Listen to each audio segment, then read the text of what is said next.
William Lloyd Garrison. Garrison was an abolitionist and journalist. He takes abolition on a path from gradual periods of freedom to immediate change for the whole nation. He was born in the early 19th century and published The Liberator in 1831. Garrison operated out of Boston, Massachusetts.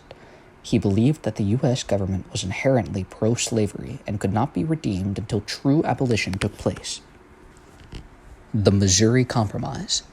The Compromise was written by Henry Clay. It would allow Missouri to join the Union as a slave state. Clay wrote the doctrine on March 2, 1820. The compromise pertained only to the state of Missouri. This was put forth in an effort to calm feuds between the North and South in regards to how slave states would be determined in the Union. Compromise of 1850. Like the Missouri Compromise, this doctrine was written by Henry Clay. It made California a free state, abolished the slave trade while maintaining slave ownership, and made Utah and Mexico into territories. The official date of its inception is January 29, 1850. Henry Clay was in Kentucky when he devised the compromise. This was another attempt to avoid a crisis between northern and southern states and preserve the Missouri Compromise for all new states. The Market Revolution was a period of westward expansion and development of commercial farming and production. The most significant technological development was surely the cotton gin, which allowed for seeds to be more easily pulled from the plant fibers. The cotton gin caused the production and export of cotton in America to skyrocket. This made slave owners and plantation operators more wealthy than they ever had been in history. These southern capitalists saw the value in such a large export and needed more land to work and more slaves to work it. Northern industrial laborers would need to fit within similar profit margins, though maintained a need for jobs. This caused many workers to engage in hard labor for little pay, generating a new form of wage slavery.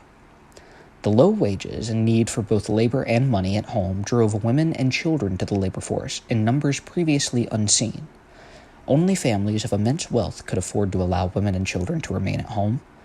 Handcrafted goods were replaced by factory production, rising the demand yet again for laborers.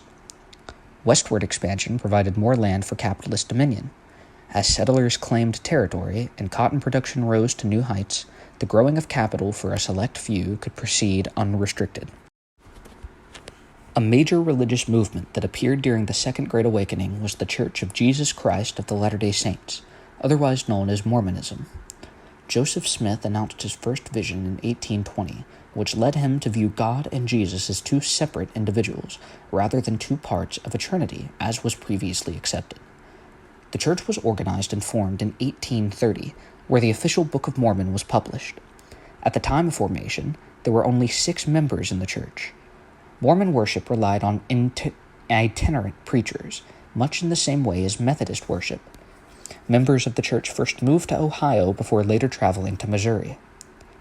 American settlers in Missouri viewed Mormons as distinctly collective. They always voted as a unit and held universal views such as abolition and polygamy. The settlers were disturbed by the size of the church at this point and had them expelled from Jackson County. While being given sanction in Caldwell County, Governor Lilburn Boggs issues Missouri Executive Order 44 in 1838. This was an encompassing order to exterminate all Mormons and treat them as the enemy. 3 days after this order was issued, a mob murdered 18 Mormon men, women, and children.